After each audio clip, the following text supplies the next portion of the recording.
아멘.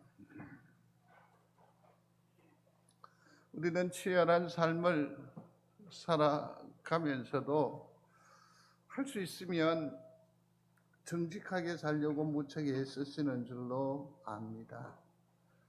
사람들과의 관계에 있어서도 공평하고 정대하게 판단하고 또 생각하고 그렇게 예우하면서 살아가기를 무척 소원하며 지내는 줄로 압니다. 그런데 한번 곰곰이 생각을 해보면 그렇게 우리가 옳게 생각하고 바르게 판단하면서 살기를 원하는데 우리 속에서 조금 한번 생각을 해봐야 할 것이 있습니다. 치약을 끝에서부터 짜는 게 맞습니까? 중간에서부터 짜는 게 맞습니까? 이 사소한 것들 때문에 참 많이 다투기도 한대요. 그죠? 다투기도 한대요. 다 개인의 생각과 판단과 자기의 편리함이 있기 때문에 아마 그런 것 같습니다. 그래서 저마다 색안경을 끼고 보는 거죠. 아이고 저래 하면 안 될 낀데 아이고 본 게 없어가 저렇지. 온갖 상상을 다 해버리죠. 그 치약 하나 짜는 것 때문에 가정교육이 어떻고 그쪽이 가문이 어떻고 뭐 엄청나게 비화되는 것을 우리는 경험을 했을 것입니다. 그러니까 우리 눈에 비춰지는 대로 생각해버리고 말해버린다라는 거죠.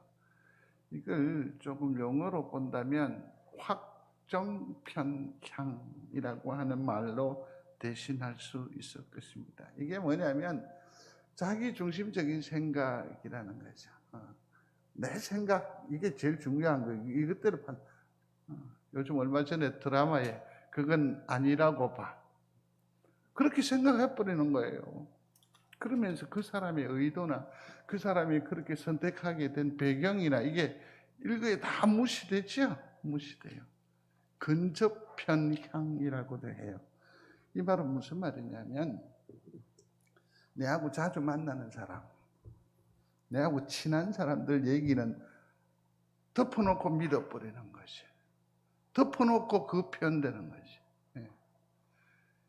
이게 우리들의 어떤 일상적인 관계에서 나타나는 언어적 습관이라고 할 수 있고 참 아쉬운 잘못된 그러한 하나의 기질 중에 하나라고 생각이 됩니다. 그러니까 결국 뭡니까? 사람은 보고 싶은 것만 본다. 보고 싶은 것만 보고 사는 거지. 상당히 편할 것 같은데 상당히 불편해요. 상당히 많은 문제점이 있다고요. 여기 보면 11살에 시작하는 11살에 처음 시작하는 심리학이라는 책을 보면 이 확정편향이나 또 그 편견이거나 또 그 선입견 이런 생각들을 뭐라고 얘기하느냐 하면 딱 이 한마디로 정의를 해요. 그봐 내 말이 맞잖아. 그럼 다 같이 한번 읽어보겠습니다. 시작. 그봐 내 말이 맞잖아.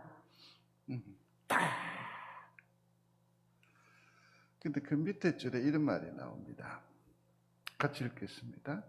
우리는 언제나 틀릴 수 있다라는 생각을 하는 열린 사람이 되어야 상황을 정확하게 판단하고 올바른 판단을 내릴 수 있습니다. 제가 읽으면서 자칫 아멘 할 뻔했습니다. 아멘 할 뻔했습니다. 가만 보면 목사라고 하지만 상황을 판단하고 결정하고 설명하고 이러면서도 영락없는 내 자신이 뭡니까? 14살짜리로. 근데 죄송합니다. 나이가 들면 들수록 이 14살짜리가 13살짜리가 되고 12살짜리가 되고 참 안타깝죠. 성도 여러분 기억하시기를 바랍니다. 나는 언제나 틀릴 수 있습니다. 틀릴 수 있습니다. 그러면 우리의 관계는 훨씬 더 폭넓어질 겁니다. 다양해질 것입니다. 확장될 겁니다. 오늘 본문에 보면 주님이 말씀하십니다. 해가 뉘엿뉘엿 질 무렵에 5천여 명의 이 무리들이 측은한 마음이 드는 거지요. 광야에까지 나왔는데 먹을 것이 없어서 때가 되었는데도, 그래서 주님 말씀하십니다. 너희가 주어라 라고 말합니다. 그러면 제자들은 어떤 반응을 보일까요? 우리 가요. 그냥 우리 가요 이러면 안 돼요. 우리 가요. 지금 우리 가요. 그러실 것 같으면 진작에 좀 얘기를 하셨으면 그래도 우리가 어떻게 도시락이라도 준비를 해주려나요. 예수님 말이 너무 많은 거 아니에요? 설교가 너무 긴 거 아니에요? 좀 짧게 하고 빨리 돌려보내든지 지금에 와서 우리 보고 어떡하라고요. 여기는 빈들입니다. 해질녘입니다. 200데나리온이 돈으로 사서 먹이라고요. 이 달란트라는 말과 드라크마, 그다음에 여기 나오는 데나리온이라는 것은 화폐 가치를 지금 설정하기가 참 어렵습니다. 이해하기가. 쉽게 말씀을 드리면 노동자 1일 일당에 해당하는 것이 달란트고, 그다음에 데나리온이고 그래요. 그러니까 뭐 요즘 전문가에 따라서 또 다를 수도 있는데 그냥 상식적으로 계산하기 쉽게 일당을 한 10만 원으로 잡읍시다. 그러면 최소한 지금 우리가 지금 2천만 원이나 들여가지고 이 사람들을 다 먹이라고요?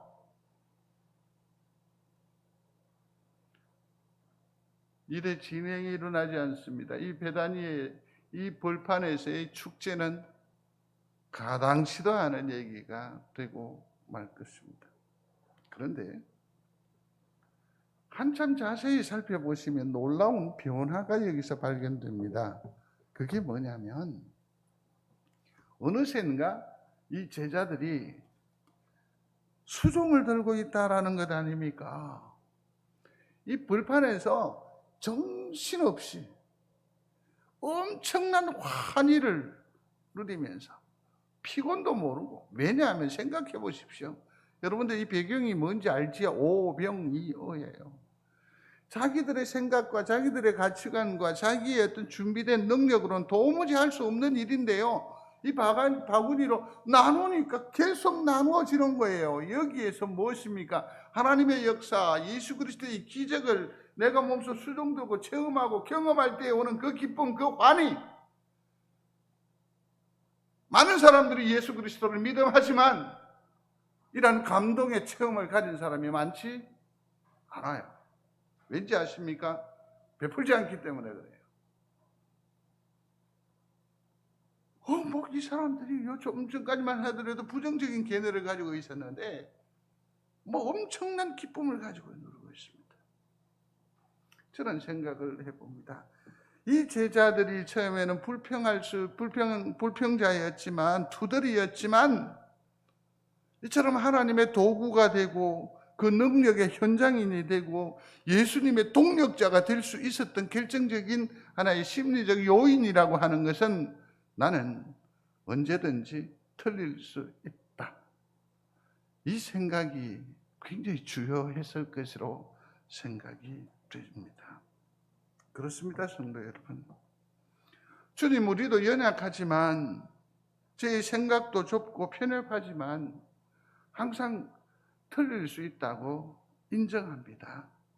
그런지 주님께서 우리의 생각을 교정해 주시고, 그래서 주님의 도구가 되게 해 주십시오. 주님의 쓰임을 받기를 원합니다. 아멘. 손 내밀면 잡을 수 있고 손 내밀면 느낄 수 있는 엄청난 일들이 우리 가운데에 있다는 걸 아십니까?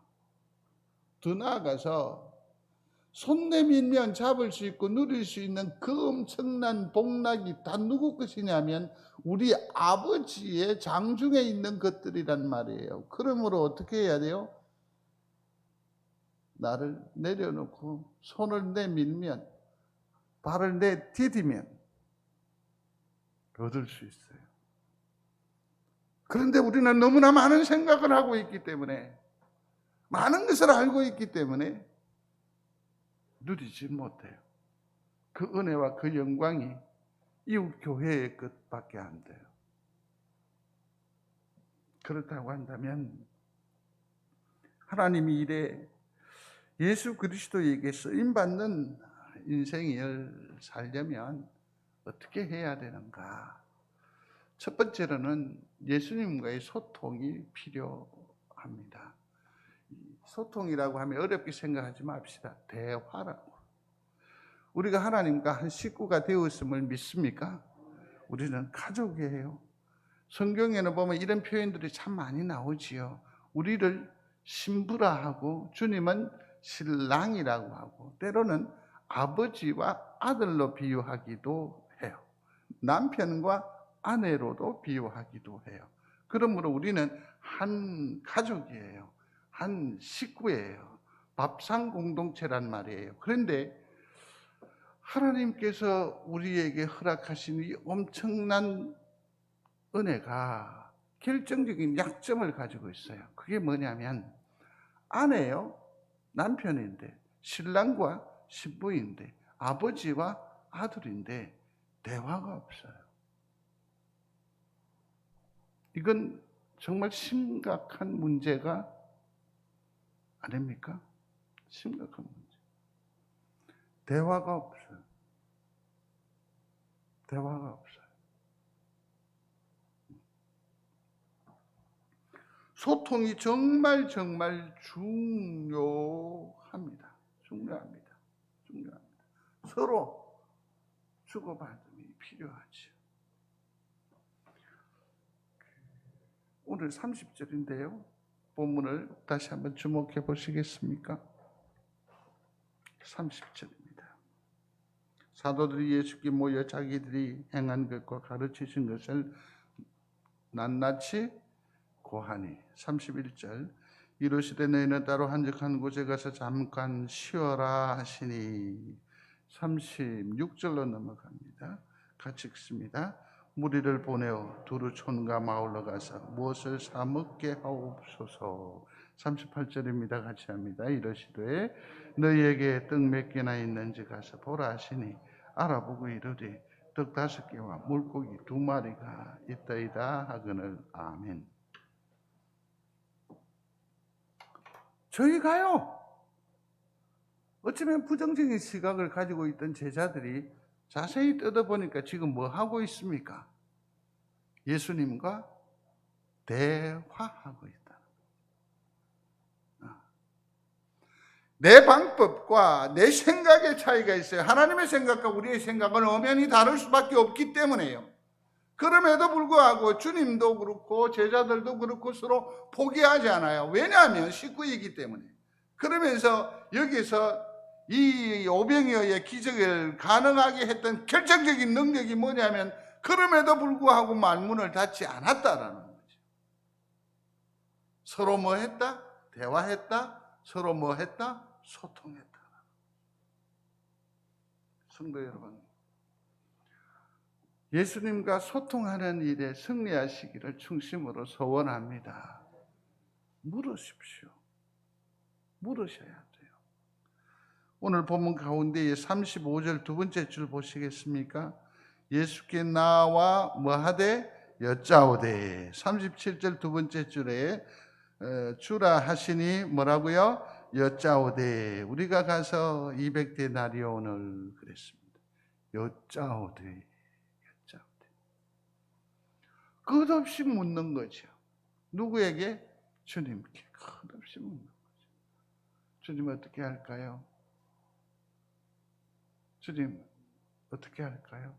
주님 가르쳐 주십시오. 주님 도와주십시오. 주님 보여지게 하옵소서. 주님 그 마음을 녹여주십시오. 이 울분을 계속 주님께 말씀하세요. 여쭈십시오. 장담합니다. 주님은 우리의 사사로운 질문이나 의문도 다 응대해 주실 줄로 믿습니다. 그렇습니다. 이 시대에 하나님의 도구로 쓰임받는 복된 인생이 되려면 예수님과 소통해야 합니다. 예수님과 대화를 나눠야 하지요. 성경에도 보면 이 소통에 있어 대명사라고 하면 아마 모세를 얘기할 수 있을 겁니다. 신명기 34장 10절에 보면 대면하여 아는 자라고 했습니다. 대면하여 아는 자. 이것의 히브리 원문의 그 뜻을 다시 적용을 하면 자주 봐서 아는 사람입니다. 우리 관계는요. 저도 윤석열을 압니다. 이재명도 압니다. 그러나 이 알미라는 것의 수준이 단계가 뭔지 알겠죠? 제일 중요한 것은 그 사람이 저를 알아요, 몰라요? 왜 모른다고 생각하세요? 어쨌든 몰라요, 그 사람이. 그 사람들은 날 모를 거예요. 그렇다면 이건 좋은 소통의 예가 되지는 않을 거예요. 않을 거예요. 우리 성도들 가운데에서도 저는 성도들에 대해서 어느 정도 짐작을 하고 성도들도 한 목사에 대해서 짐작을 해요. 그죠? 그러나 여기에는 한계가 있어요. 그 속내를 온전히 다 헤아리나요? 그럴 수 없거든요. 이 한계가 있어요. 한계가 있어요. 그러나 여기서 말하는 이 대면하여 안다라고 하는 것은 부부를 얘기하는 거예요. 부부 사이를. 그만큼 친밀하게 한다는 거죠. 물론 여기에도 우리 인간적인 부부 관계를 가지고 설명을 하려 한다면 또 좀 한계가 있겠지만 이처럼 하나님과 모세는 뭐 했다? 자주 보아서 아는 사이다라는 거죠. 멋지지 않습니까? 멋지지 않습니까? 출애굽기 34장 11절에 보면 친구와 이야기함 같이 말한다고 했습니다. 대화에. 격식이 없죠. 얼마나 좋습니까? 얼마나 귀합니까? 이러한 모세, 소통의 대명사인 모세의 발자취를 곰곰이 살펴보면 그는 산에 자주 가요. 산에 자주 가요. 등산을 굉장히 좋아하는 것 같아요. 근데 거기 왜 올라가느냐 하면 거기에는 하나님의 영광이 있거든요. 또 하나님께서 부르세요. 그래서 다시 산에 오르사 이런 표현이 두서너 번 나와요. 그러니까 모세는 습관적으로 어디로 올라가요? 산으로 올라가죠. 산으로 올라가죠. 하나님의 영광이 있다는 거죠. 자, 산으로 올라갔다라는 것은 뭘 의미할까요? 하나님과 뭐 하는 거죠? 대화, 소통하는 거죠. 그런데 여기서 하나님과 소통하고 난 뒤에 내려왔어요. 근데 그 얼굴이 뭐 했어요? 빛이 났다고 했어요. 빛이 났다고 했어요. 우리가 꽃을 만지면 손에 그 향기가 묻어오듯이 하나님과 대면하여 지나였더니 모세의 얼굴이 빛이 났다는 거죠. 빛이 났다니까. 제 얼굴은 좀 어떻습니까? 빛이 좀 비입니까? 영안이 좀 그러네요. 그런데요. 저는 이 구절을 보면서 이런 생각을 한번 해봤었습니다. 진짜 영성은 모르는 게 맞아요. 모르는 게 맞아요. 모르는 게. 어쩌다가 설교를 하거나 또 신학교에서 강의를 하면 성도들이 막 울기도 하고 막 그래요. 근데 이걸 가지고 잠시 착각한다? 착각한다. 우와. 역시. 역시. 천만의 말씀. 그분의 그 하나님의 말씀에 갈급한 심령이 은혜를 받는 거고, 말씀이 역사함으로 말미암아 그가 그 감동에 이르는 건데, 마치 수종자가 어떤 뭐 잘했다는 영광을, 그런 착각은 정말 하면 안 돼요. 하면 안 돼요. 어느 목사님은 목회 사역을 이렇게 표현을 하더라고요. 카푸치노라고. 카푸치노 커피가 어떤 건지 아십니까? 거품만 이렇게 많이 해놓은 거. 그거요. 불어버리면 한 3분의, 커피는 3분의 1 정도밖에 안 남아요. 거룩한 영성은 뭡니까? 이처럼 자기도 모르게 드러나는 거죠. 드러나는 거죠. 하나님과 소통하는 일에 승리하는 여러분들이 되시기를 바랍니다. 대면하여 아는 자, 자주 보아서 아는 자. 그래서 친구 같은, 이게 하나님의 도구로 쓰임 받는 결정적인 능력이 된다라는 것 아닙니까? 그러면 이 일을 우리의 삶에 적용을 한번 해보겠습니다. 성도 여러분, 우리는 하나님과의 관계가 오늘 장로님 기도하셨습니다만 삼겹줄처럼 단단히 맺어져 있습니까? 결속되어져 있습니까? 우리의 영혼들이 전부 다 피폐해져 있습니다. 지쳐 있습니다. 낙심천만합니다. 이 말은 뭡니까? 영적인 이 삼겹줄이 죄송합니다. 점심때가 됐나 봐요. 삼겹줄이. 장로님 앞으로 그런 어려운 말 하지 마십시오. 끊어져 있는 그런 안타까움이 우리 가운데 있다라는 소통이 단절되어 있다. 대화가. 그런데 이것을 어떻게 연결할 수 있겠느냐? 모세에게 배우십시오. 뭘 하느냐면 눈을 감으면 됩니다. 정말 놀랍게도 성도 여러분, 눈을 감으면 서울에 있는 내 딸이 금방 내 품 안으로 옵니다. 눈을 감으면 산이 됩니다. 눈을 감으면 신의 산이 되고, 눈을 감으면 하나님의 얼굴이 보이고, 하나님의 손길이 만져지고, 하나님의 역사와 하나님의 곳이 뚜렷해진다는 걸 왜 모르십니까? 눈을 감는 기도가 다시 회복되어지는 은혜가 있게 되기를 주의 이름으로 축원합니다. 하나님과 소통이 뭡니까? 기도의 불이 다시 일어나야 합니다. 코로나19에 있어 용호동에 있는 참선한 교회의 한성철 목사님이 그러시더라고요.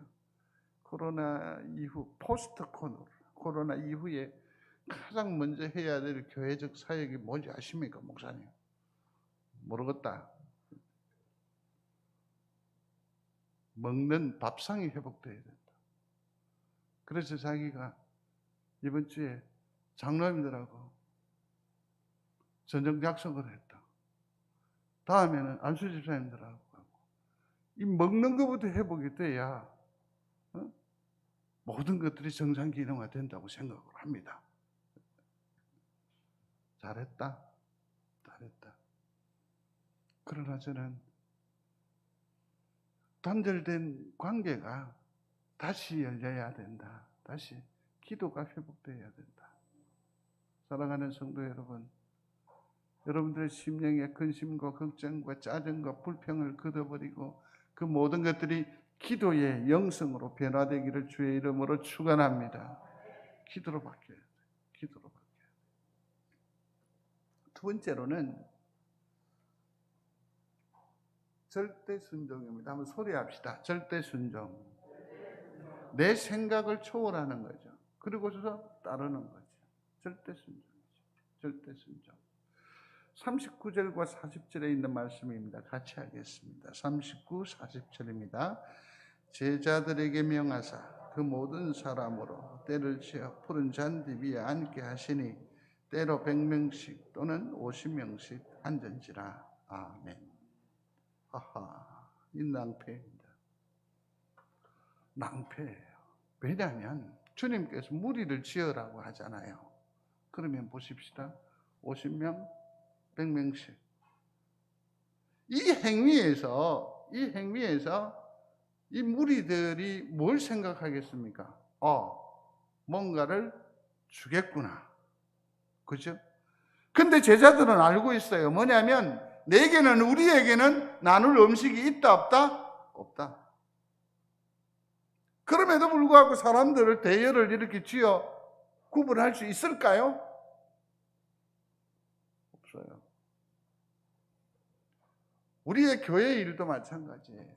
무슨 일을 도모하고자 할 때에 앞뒤 다 하면 하지 말아야 할 이유가 1000가지 10,000가지가 되는데 해야 될 이유는 없어요. 사라져버려요. 근데 이들은 먹을 것이 없음을 알매도 불구하고 무리 짓게 해요. 절대 순종하는 거죠. 누구 말씀에? 주님 말씀. 주님이 뭐라고 말씀을 이미 하셨습니까? 그에게 앉히라고 말을 했잖아요. 앉게 하시니 39절에.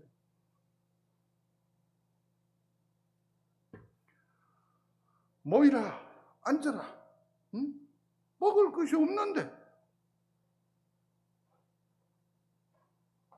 요한복음 2장에 보면 일전에도 우리가 한번 살펴보았습니다마는 이제는 뜻을 가져다 주어라. 그들이 그대로 하였다라고 했습니다. 물론 주님께서 너희에게 무슨 어머니가 무슨 말씀을 하시든지 그대로 하라라는 당부가 있긴 했었어요. 그런데 보십시오. 잔치에 흥이 고조됩니다. 근데 그들이 뭘 달라고 하는 겁니까? 포도주를 달라고 하는 겁니다. 뭘 달라고 한다고요? 포도주를. 근데 그들이 뭘 갖다 줘요? 예? 물을 갖다 줘요. 그 뒤에 보면 물을 갖다 준 하인들은 알더라라고 했단 말이에요. 이게 얼마나 위험한 일인지 아시겠습니까? 술을 달라 하는데 뭘 가져가고 있어요? 맹물을 갖다 붓는다니까? 이 살떨리는 일을 어떻게 할 수 있겠어요? 응? 물도 온 하인들은 알더라. 술을 달라 하는데 뭘 가지고 갔다고? 다른 사람은 몰라도 우리는 다 안다는 거죠. 왜냐하면 항아리도 분명히 몇 개 있었어요. 6개 있었고 부어라 했길래 뭘 갖다 부어서 물을 갖다 부었고 어라지까지 뭐죠? 물이에요. 순종할 수 있겠어요? 어렵습니다.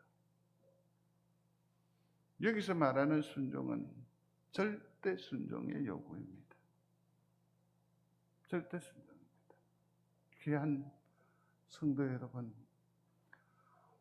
이 험난한 시대에 하나님의 쓰임받는 하나님 예수 그리스도의 엄청난 그 기적의 산증인이 되는 복됨이 있게 되기를 중심으로 소원합니다. 그러려면 소통에 성공하십시오. 그리고 오고 가는 대화 가운데 주시는 말씀에 절대 순종을 결단하는 여러분들이 되시기를 바랍니다. 여기에 하나님의 영광이 있습니다. 저는 이 노래가 잘 못 부를 것 같은데 나중에 저 뒤에서 김 장로님 먼저 따라 불러주십시오. 내가 잘 못 부를 것 같은데 한번 해보겠습니다. 해보세요. 주님 말씀하시면 내가 나가리라. 주님 뜻이 아니면 내가 멈춰서리라.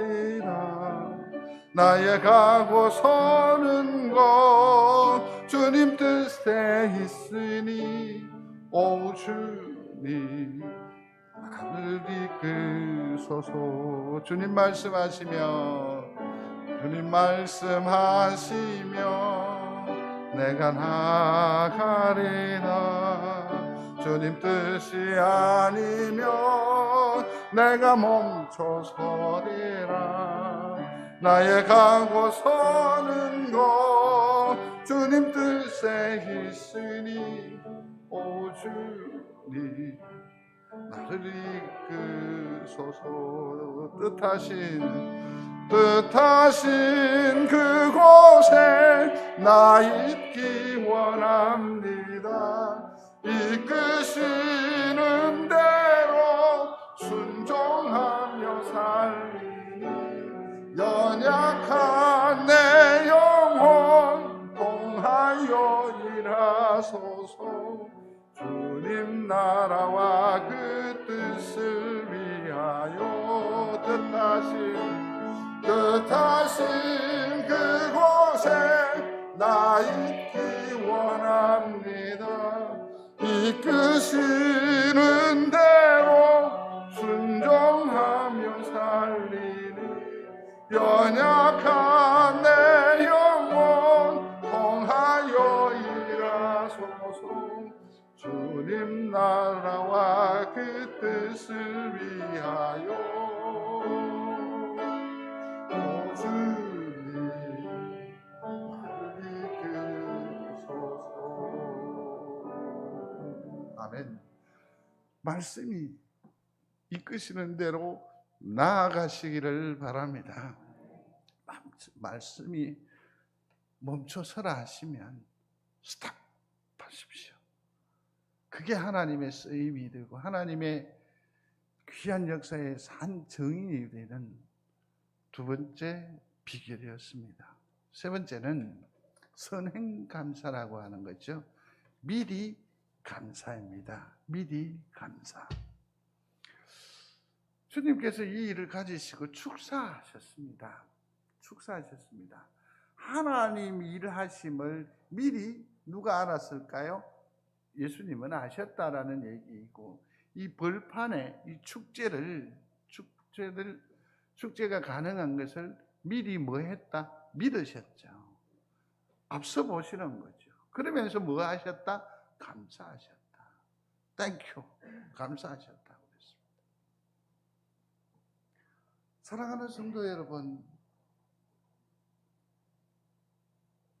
제자 훈련의 가운데 보면 훈련의 그 모습, 훈련의 그 부분에 보면 제자들이 자신들의 결핍에 집중할 때 예수님은 그들의 이미 소유한 것을 집중하셨고 작지만 이미 가지고 있는 것에 감사를 드렸다라고 했습니다. 자, 성도 여러분, 나는 불가능합니다. 나는 할 수 있다 없다? 없습니다. 아무것도 할 수 없습니다. 아무것도 할 수 없습니다. 이런 분들은 실패는 성공의 어머니라고 했는데 실패도 없습니다. 왜? 시도하지 않았기 때문에. 좌절도 없습니다. 왜? 도전하지 않았기 때문에. 아무것도 할 수 없습니다. 지금 제자들과 이 무리들의 형편이 그렇습니다. 해가 뉘어집니다. 그죠? 해질녘. 무리가 우리가 감당하기에 불감당인 5천여 명이라고 했습니다. 그 다음에 우리가 가지고 있는 것은 오병이어밖에 안 됩니다. 좋은 표현으로 오병이어라고 했지만 떡 5조가리와 물고기 2마리라기보다는 2개라고 해야 되겠죠. 아무것도 할 수 없습니다. 이게 고작 전부입니다. 그러나 주님은 어디를 보신다고요? 내 작은 것에 주목하신다고 했습니다. 사랑하는 성도 여러분, 우리의 믿음이 어떤 때는 계좌심한도 못하다고 생각한 때가 있지 않습니까? 우리의 믿음이 큰 믿음입니까? 작은 믿음입니까? 작은 믿음이에요. 그런데 주님은 무엇을 보신다? 내 작은 믿음을 보신다고. 내 기다실만한 이 가능성을 보신다고. 믿는 여러분들이 되시기를 바랍니다.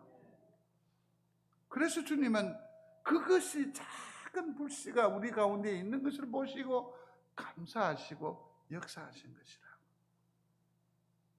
얼마나 귀하고 얼마나 감사한지요. 기적은요, 이미 존재하고 있는 것으로부터 시작이 되는 겁니다.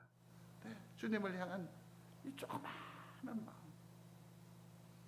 주님 이 마음 알지에 하는, 정말 드러낼 수도 없고 말할 수도 없고 속내 깊이 묻어 있는 그 조그마한 거가 주님 아시지요?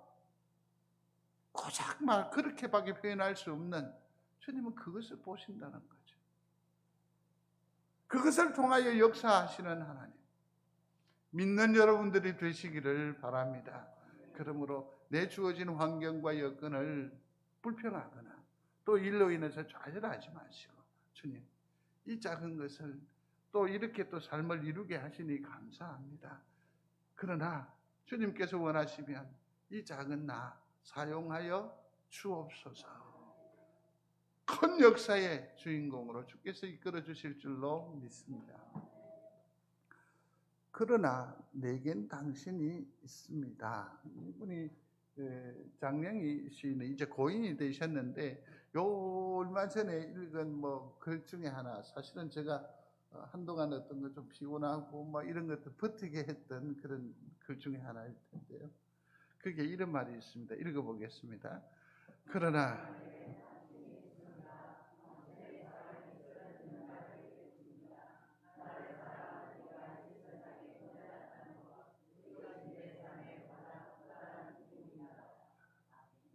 아멘이 됩니까? 한번 생각을 한번 해보십시오. 수고하는 아이에게, 그러나 내겐 네가 있어. 네가 쓰러지는 나를 일으킨다. 때문에 내가 산다. 이 말이겠죠. 정말 이게 에너지가 넘치는 고백일 것 같더라고요. 옆에 성도들도 향하여서 마찬가지지요. 그러나 내겐 장로님이 계십니다. 장로님의 그 사랑이 나를, 쓰러져가는 나를 일으켜 세웁니다. 나를 사랑하는 장로님이 이 땅에 계시다는 그 자체만으로도 내 삶이, 죄송합니다, 권사님으로 바꿀게요. 얼마나 큰 힘이 되는지 모릅니다. 내게는 이 교회가 있습니다. 송정제일교회가 쓰러지는 나를 일으킵니다. 나를 사랑하는 이 교회가 이 땅에 존재한다는 것 때문에 내 삶이 힘이 됩니다. 내가 버텨내는 능력이 됩니다. 다양하게 적용해 보면서 지날 수 있었습니다. 우리의 인생이 결핍의 인생입니다. 빈들 인생이 있죠. 해질녘이지요. 떡 5개와 물고기 2마리뿐인 인생이요, 해저문 상황이라도 괜찮습니다. 성도 여러분, 왜? 내겐 주님이 계시니까요. 내겐 주님이 계시니까요. 주님과 소통하십시오. 절대로 순종하십시오. 미리 감사하는 여러분들이 되시기를 바랍니다. 기필코 하나님께서, 주님께서 42절에 있는 말씀대로 다 배불리 먹고 우리로 실만한 물가에 인도하시고 눕게 하실 줄로 믿습니다. 기도하겠습니다. 사랑의 아버지 하나님, 그러나 내겐 주님이 있습니다. 그러나 내겐 주님이 있습니다. 감사하고 예수님 이름으로 기도드리옵나이다. 아멘.